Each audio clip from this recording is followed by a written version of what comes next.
باللہ من الشیطان الرجیم بسم اللہ الرحمن الرحیم۔ اسلامک ہسٹری چینل میں خوش آمدید۔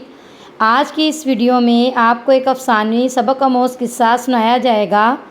واقعہ ایک سوداگر کی 3 بیٹیوں کی کہانی ہے۔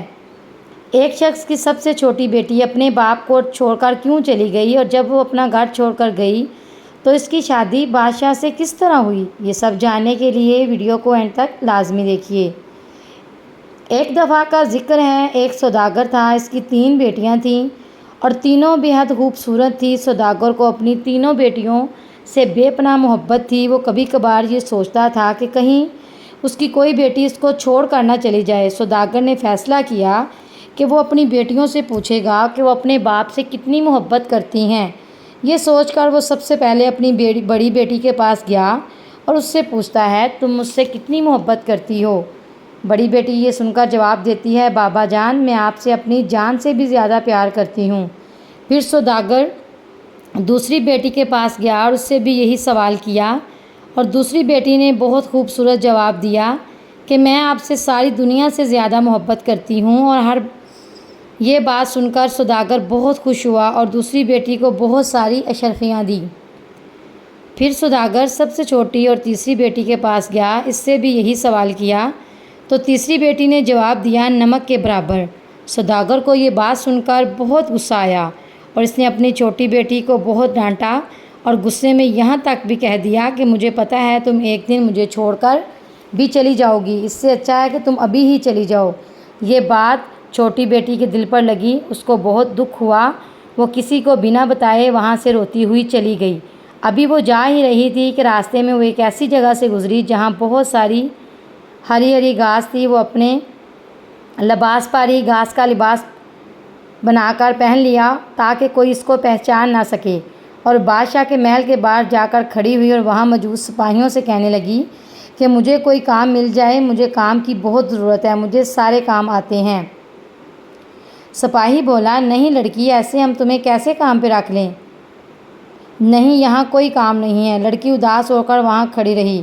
سپاہی سے کہنے لگی کہ میں کوئی بھی کام کر لوں گی، مجھے کام کی بے حد ضرورت ہے۔ لڑکی کی بات سن کر پاس کھڑا باورچی یہ سب سن رہا تھا اور اس کو لڑکی پر بہت زیادہ ترس آیا۔ وہ لڑکی کو ساتھ لے گیا۔ باورچی نے اس کو سارے کام سمجھا دیے اور سونے کی جگہ بھی بتا دی۔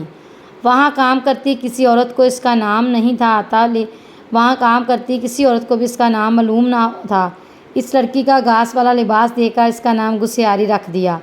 محل میں ایک بہت بڑا اعلان ہوا کہ بادشاہ ایک بہت بڑی تقریب کا انعقاد کر رہا ہے جس میں ہر کوئی حصہ لے سکتا ہے۔ تمام عورتیں اپنے آپ کو سجنے سنورنے میں لگ گئیں۔ تقریب کا دن آیا، گسیاری نے جانے سے انکار کر دیا، یہ اس کی طبیعت خراب ہے، اور سب اس کو آرام کا کہہ کر چلے گئے۔ تھوڑی دیر بعد گسیاری اٹھی اور گھاس کا لباس اتار کر بہت خوبصورت پوشاک پہن لی اور تقریب میں پہنچ گئی۔ وہ اتنی حسین لگ رہی تھی کہ محفل میں موجود تمام حاضرین کی نظریں اس کی طرف اٹھ رہی تھیں۔ سب کو حیرانگی ہو رہی تھی کہ اتنی حسین لڑکی کون ہے۔ وہاں بادشاہ کا بیٹا بھی موجود تھا۔ وہ لڑکی کو دیکھتا ہے تو دیکھتا ہی رہ گیا۔ شہزادے نے ساری تقریب گسیاری سے باتیں کرنے میں گزاری اور وہ کسی کی طرف دھیان بھی نہ دیا۔ گسیاری کسی کی بھی نظروں میں آئے بغیر محل میں واپس آ گئی۔ گسیاری کو تمام عورتیں بتانے لگی کہ کاش تم بھی تقریب میں جاتی، بہت اچھی تقریب تھی۔ گسیاری کہتی ہے، ہاں مجھے جانا چاہیے تھا۔ کچھ دن گزرتے ہیں تو شہزادہ پھر ایک تقریب کا انعقاد کرتا ہے۔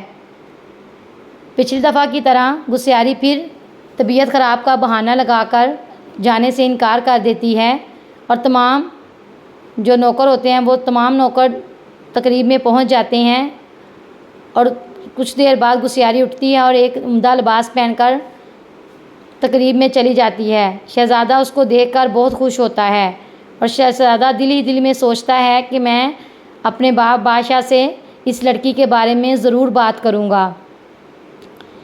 تو بادشاہ کا بیٹا جو شہزادہ ہوتا ہے وہ گسیاری سے بات چیت کرتا رہتا ہے اور سارا وقت تقریب میں اس کے ساتھ ہی گزارتا ہے۔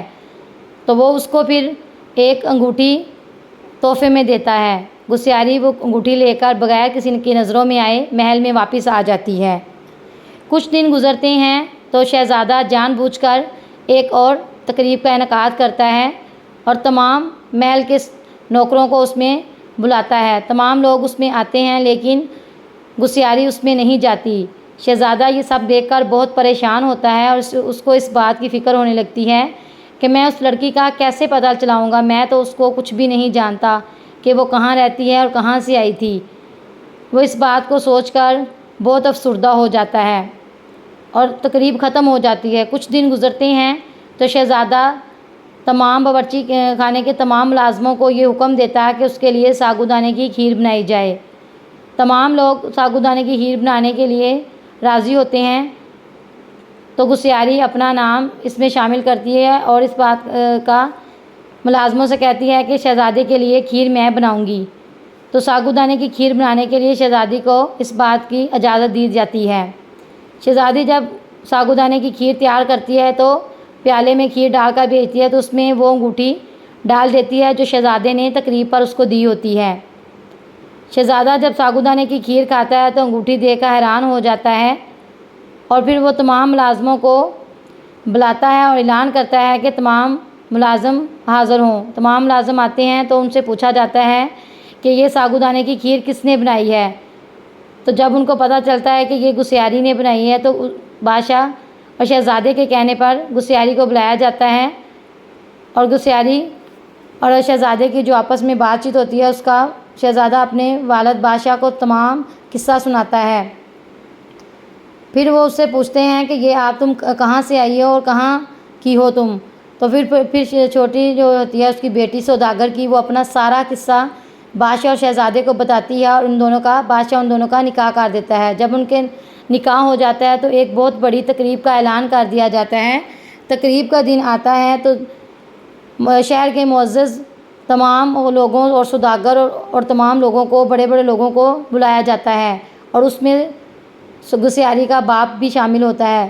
جب تمام کھانا لوازمات تیار ہو جاتے ہیں تو لوگ کھانے لگتے ہیں تو گسیاری کا باپ جب کھانے لگتا ہے تو دیکھتا ہے چکھتا ہے تو اس میں نمک نہیں ہوتا اور وہ بادشاہ کو مخاطب کر کے کہتا ہے کہ بادشاہ کھانے میں تو نمک نہیں ہے۔ بادشاہ ہنس کر جواب دیتا ہے کھانے میں نمک نہیں ہے باقی تو سب کچھ ہے۔ تو یہ بات سن کر سوداگر جو گسیاری کا باپ ہوتا ہے اس کی آنکھوں سے آنسو جاری ہو جاتے ہیں اور بادشاہ سے رونے کی وجہ پوچھتے ہیں تو وہ بتاتا ہے کہ میری بیٹی نے مجھے بتایا تھا کہ وہ نمک کے برابر میرے سے محبت کرتی ہے، میں نے اس کی بات کو سمجھا نہیں اور اس کو برا بھلا کہہ دیا اور اس کو کہا گھر چھوڑ کر چلی جاؤ، تو میری بیٹی وہ گھر چھوڑ کر چلی گئی ہے۔ جب وہ تمام قصہ بادشاہ کو بتاتا ہے تو بادشاہ اور اپنی بیٹی کی شکل و صورت حال و احوال بتاتا ہے تو وہ بادشاہ گسیاری کو بلاتا ہے تو سوداگر اپنی بیٹی گسیاری یعنی کہ چھوٹی بیٹی کو دیکھ کر بہت خوش ہوتا ہے، صحیح سلامت اس کو دیکھ کر اس کو بہت خوشی ہوتی ہے تو وہ اپنی بیٹی سے روتا ہے اور ملتا ہے اور معافی مانگتا ہے کہ مجھے معاف کر دو، میں نے تمہاری بات کو غلط سمجھا۔ اگر آپ کو یہ ویڈیو اچھی لگی، اگر آپ کو یہ قصہ اچھا لگا تو پلیز چینل کو سبسکرائب کر دیجیے گا اور کمنٹ میں اپنی رائے کا اظہار کر دیجیے گا۔ اللہ آپ سب کو اپنے حفظ و امان میں رکھیں اور ہمیشہ خوش رہیں۔ اللہ حافظ۔